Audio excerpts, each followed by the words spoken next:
తూర్పుగోదావరి జిల్లా గోపాలపురంలో ఎమ్మెల్యే మద్దిపాటి వెంకటరాజు అధికారులతో review meeting నిర్వహించారు. ప్రజలకు సేవ చేయడంలో అలసత్వం వహించొద్దని అధికారులకు ఎమ్మెల్యే సూచించారు. సీఎం నారా చంద్రబాబు విజన్ 2047 భాగంగా రాష్ట్రంలోనే ఒక మోడల్ నియోజకవర్గంగా తీర్చిదిద్దాలనే ఆలోచనతో ముందుకు వెళ్తున్నట్టు ఆయన తెలిపారు. ఈ ప్రయాణంలో ప్రభుత్వ అధికారులు సహకారం ఎంతో అవసరమని ఎమ్మెల్యే పేర్కొన్నారు.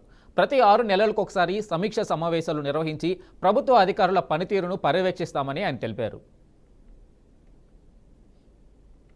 ఈ గోపాలపురం నియోజకవర్గ పరిధిలో ఉన్న ప్రభుత్వ డిపార్ట్మెంట్స్ అన్నీ కలిపి ఇక్కడ ఒక మీటింగ్ ఏర్పాటు చేయడం జరిగింది.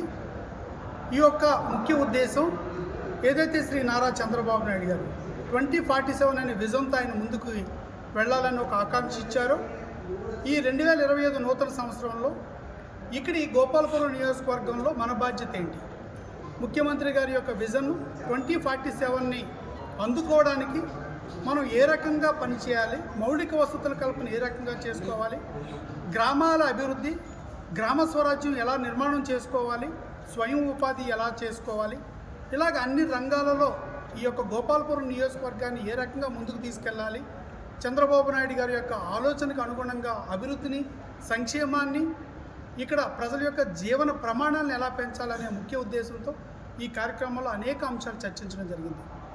అందరం కూడా ఇటు పొలిటికల్ వ్యవస్థ కావచ్చు, ఇటు అడ్మినిస్ట్రేషన్ వ్యవస్థ కావచ్చు, అన్నీ కూడా ఏకతాటి మీదకి అలైన్ చేసుకుని ఈ అడ్మినిస్ట్రేషన్ని ఏ రకంగా ముందుకు తీసుకెళ్ళాలి, అటు ముఖ్యమంత్రి గారు, ఇటు ఉప ముఖ్యమంత్రి గారు పవన్ కళ్యాణ్ గారు ఒక మంచి ఫలితాలు ఇచ్చే విధంగా విజన్ 2047లో మేము అంతర్భాగం అయ్యే విధంగా ఈ మీటింగ్ని నిర్వహించుకుని అందరితో చర్చించడం జరిగింది. భవిష్యత్తులో వీటిని కార్యరూపం దాల్చి అవి మంచి ఫలితాలు ఇచ్చి ఈ కార్యక్రమాన్ని ఇంత అద్భుతంగా తీర్చిదిద్దడంలో సహకరించిన ప్రతి ఒక్కరికి, అదేవిధంగా ప్రభుత్వ అధికారులకి, అలాగే ఎన్డీఏ భాగస్వామ్యంలో ఉన్న నాయకులందరికీ కూడా